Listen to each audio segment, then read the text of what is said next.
My girlfriend texted, "Don't wait up. I'm with someone who gets me tonight." I replied, "Thanks for the closure." Then I forwarded this text to her conservative parents and arrived at her hotel room with them, and the drama exploded. I'm 31 years old, and for as long as I can remember, I've planned everything: my finances, my career path, even my grocery lists. And for the last 5 years I was planning a life with my girlfriend Jessica. We had the nice apartment, the one with the big windows, and the brutal lease agreement. I thought we were building a real future together.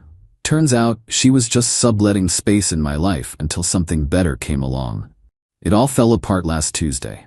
It was late, probably after 10 p.m. I was on the couch, half watching some documentary, just waiting for her to get home from what she'd called a work dinner. My phone lit up. It was her. "Jessica, hey, don't wait up. Things are running late." Classic Jessica, vague. I didn't think much of it. Me, no problem. "Everything okay?" A few minutes ticked by, then another text landed. And this one felt less like a message and more like a verdict. It was so obviously not meant for me. "I'm not coming home. I'm with someone who actually sees me. Don't wait up." I just stared at the screen. There was no explosion of rage, no sudden urge to punch a wall. The only thing I felt was this strange, cold clarity. It was like finally finding the solution to a problem that had been nagging me for months. All the little things, the late nights, the way she'd angle her phone away from me, the constant little critiques that made me feel like I was failing some invisible test, it all just snapped into focus. This wasn't a crack in the foundation. This was a demolition notice. And my first thought, it wasn't about the betrayal. It was about logistics. My brain completely skipped the heartbreak and went straight into project management mode. The project? Extricating my life from hers. That's when the idea formed, not out of rage, but out of a need for clean lines. See, Jessica's entire universe revolves around her image, especially the one she presents to her parents. They're traditional, old money types, and they see me as the sturdy, reliable anchor for their wonderfully creative but hopelessly chaotic daughter. And they co-signed our lease. That was the detail that mattered most. Her father, Richard, a man whose credit score is probably higher than my IQ, had put his name on the line for us. I took a screenshot of the text. Then I forwarded it to a group chat I had with her parents, the one we'd made for emergency contacts. All I added was a single sentence. "Me. Jessica sent this to me by mistake. She won't answer her phone. I'm worried she's in trouble." Her mother, Susan, called me within 30 seconds. Her voice was a tight wire of panic. "What is this? What does that mean? Where is she?" "I don't know," I lied, and the lie felt clean, "but I can track her phone's location. I'm on my way to you now. We can go together." The next hour and a half was just a blur. The drive to their house in the suburbs, Susan's frantic questions ricocheting around the car, Richard's grim, silent presence beside me. He didn't say much, just sat there, his jaw set like stone. The air was thick with unspoken fears. This wasn't a triumphant ride to victory. It felt more like a funeral procession, for something I hadn't even known was dead. The GPS led us to a sleek, pretentious hotel downtown. At the front desk, I was the calm one. "My girlfriend Jessica is a guest here," I said to the young man at the counter. "She sent a distressing text, and she isn't answering her phone. We're very concerned." He gave me the standard polite refusal. "I'm sorry, sir. I can't confirm if she's a guest or provide a room number. It's our privacy policy." "Please," Susan whispered, her face pale and streaked with tears. "We're her parents. We just need to know she's safe." The clerk looked uncomfortable. He tried calling the room. No answer. That's when Richard stepped forward. He didn't raise his voice. He didn't have to. The authority just rolled off him. "My daughter is in this building," he said, his voice low and heavy. "Her phone is off. We are her emergency contacts. A wellness check is not an unreasonable request, so you can either have your security manager escort us to her room now, or my next call will be to the police to report a missing person at this establishment. I'm sure you'd prefer we handle this internally." The clerk swallowed hard. He picked up his phone, and 5 minutes later, a burly security guard was leading us to the elevator. "Room 308. The guard knocked firmly on the door. "Security." We heard shuffling inside, a man's voice sounding annoyed. "We're fine in here. I need to confirm that with the registered guest, sir, the guard said, his voice firm. Please open the door. A long, tense pause. Then the door clicked open, and there was Jessica. She was wearing nothing but a hotel robe, her hair a mess. Behind her, I could see a guy I vaguely recognized from her work photos, David. He was shirtless, looking completely bewildered. Jessica's face was a rapid-fire sequence of emotions. First, confusion at the security guard. Then, a flicker of annoyance when she saw me. And finally, a wave of absolute gut-wrenching horror as her eyes slid past me and landed on her parents, standing there like stone statues. "Mom? Dad?" she stammered, pulling the robe tighter around herself. What are you doing here?" Richard just held up his phone, showing her the screenshot of my text. He didn't say a single word. The gears in Jessica's head were spinning at 1,000,000 miles an hour. I could practically see her searching for a story, for any escape hatch. It's not what you think," she began, her voice already starting to crack. She pointed a shaking finger at me. Things have been so hard. He's been so distant. I just needed some space. David was just being a friend." It was a clumsy, pathetic attempt. It reeked of pure desperation. David, seeing the look on Richard's face, wisely started scrambling for his shirt. "I should probably go." "You're not going anywhere," Richard said. His voice was quiet, but it cut through the air like a razor. Susan just made this small, wounded sound. She wasn't even looking at Jessica anymore.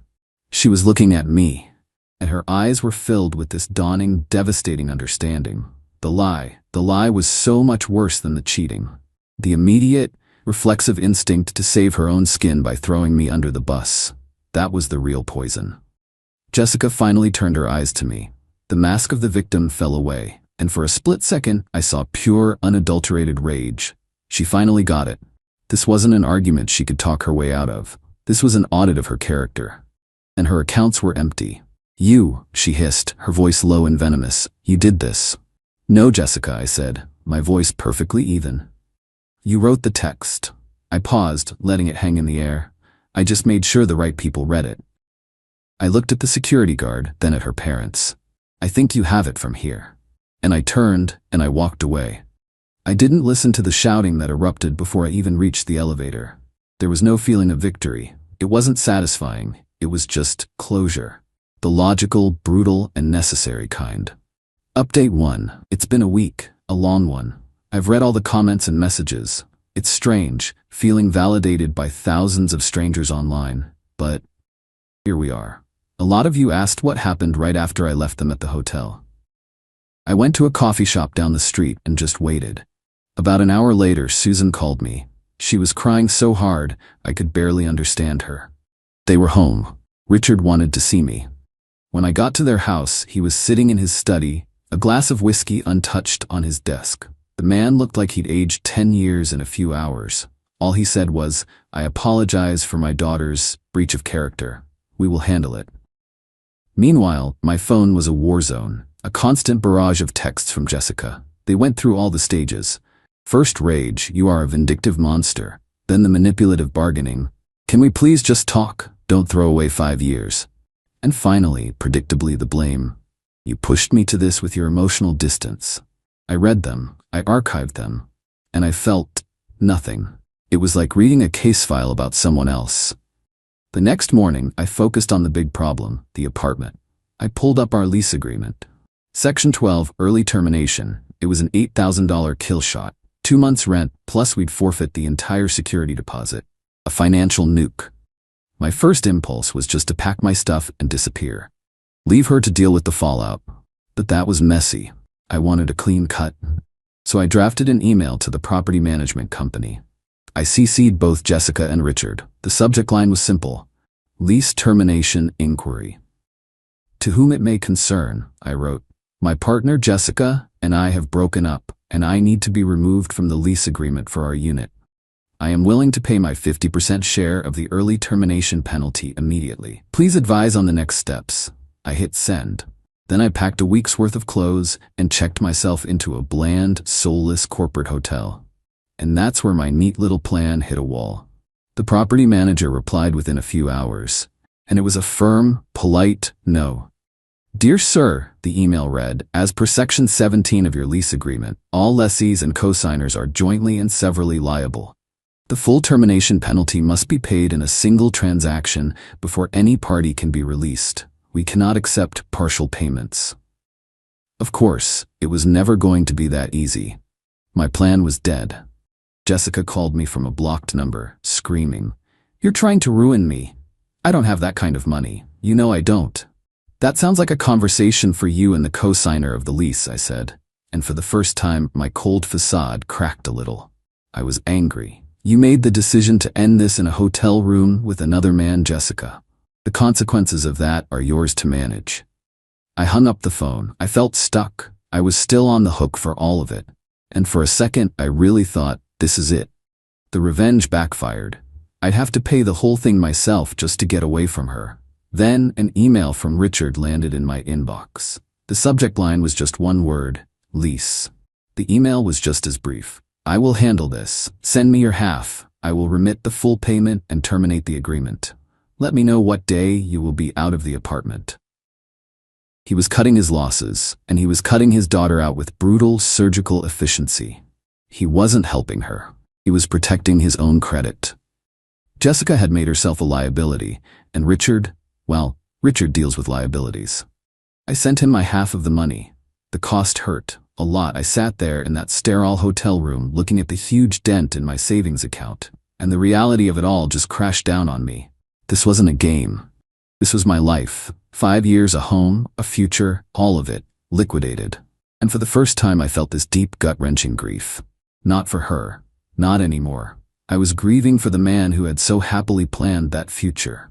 My plan was working, but it was costing me too.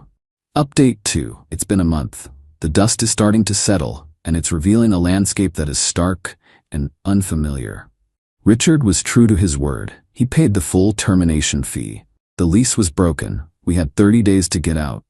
And then, as I later found out from a still sympathetic Susan, he presented Jessica with a formal, notarized loan agreement for her half of the penalty, complete with a strict repayment schedule. In that moment, he wasn't her dad. He was her creditor. Jessica, of course, tried to spin the narrative. She posted vague nonsense on her Instagram stories. Things about surviving psychological warfare and escaping a controlling environment. A few of our mutual friends, the ones who only ever saw our life through her curated posts, they bought it. I was unfriended. I got a few DMs calling me a monster. It was a harsh lesson in how quickly people will believe the most dramatic story. She tried to get me to help her move. A text came through from a number I didn't recognize. "I can't do this alone. It's 5 years of our stuff. Please." A flicker of the old me, the fixer, almost answered. But then I remembered the coldness of her text. That casual dismissal of our entire life. I texted back, "I've hired movers for my things. They will come on the 30th. Please have my belongings boxed and labeled in the living room. They are instructed not to enter any other part of the apartment. I'll handle my things. You handle yours." The silence was my answer. And David, the man who saw her? Apparently, his vision cleared up pretty quick. Once he realized her safety net was gone. No me, no nice apartment, no unconditional financial backing from her parents. He vanished. Susan told me he stopped answering Jessica's calls about a week after the hotel incident. Jessica couldn't afford movers for her own things. I know this because I got a passive-aggressive Venmo request from a mutual acquaintance for $20. The note just said, "Pizza for moving Jessica's crap." I declined it. The day my movers came, they had my life cleared out in under an hour. My new apartment is smaller, emptier.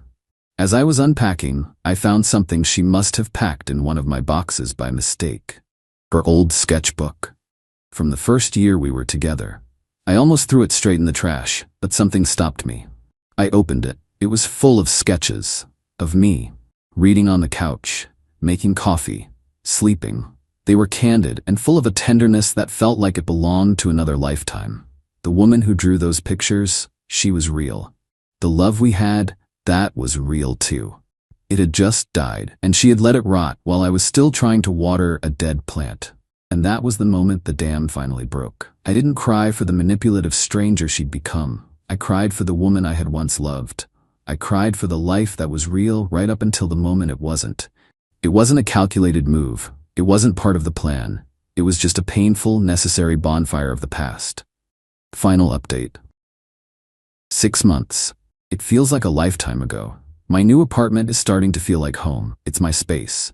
The silence is my own. I started going to therapy. My therapist calls my methodical response to the breakup a highly effective trauma shield. We're working on what happens now that the shield is down. Jessica and I have had zero contact. I still hear things, indirectly. She's living in a tiny studio apartment across town. Her relationship with her parents is undergoing significant restructuring, as Susan put it in one of her occasional sad texts. Her messages are always brief. Thinking of you. Hope you're well. I keep my replies polite but short. I will not become their surrogate son. I won't be a living monument to their daughter's failures. The social circle I thought I had was a casualty of the war. People don't like drama. They don't like being forced to choose a side. And many of them chose the path of least resistance, which was just to fade away. That part stings more than I expected. Revenge isn't clean. It leaves shrapnel. The ending to this story isn't neat. It isn't me riding off into the sunset. It's me, last week in the grocery store. I was in the checkout line, just scrolling on my phone, when I heard a laugh. It was hers. Unmistakable. My heart did this painful little flip in my chest. I looked up, and there she was, just a few feet away. She looked smaller. The vibrant confidence she used to wear like a second skin was just gone. She looked tired. She was with some guy I didn't recognize, and she hadn't seen me. I didn't say anything. I didn't confront her. I just abandoned my cart right there. Milk, bread, the boring staples of my new life. And I walked straight out of the store. I got in my car and just drove for a few minutes, my hands shaking on the steering wheel. I wasn't angry. I wasn't sad. I just felt this profound, hollow nothingness. The ghost is still there. Most days it's quiet, but some days it laughs in a grocery store aisle. My revenge worked. I took a situation designed to humiliate me, and I turned it back on its creator. I enforced consequences. I defended my own dignity. But there's no trophy for it. There's no victory lap. There's just the quiet, empty space where something used to be, and the slow, deliberate, and sometimes lonely work of building something new in its place. And for now, that has to be enough.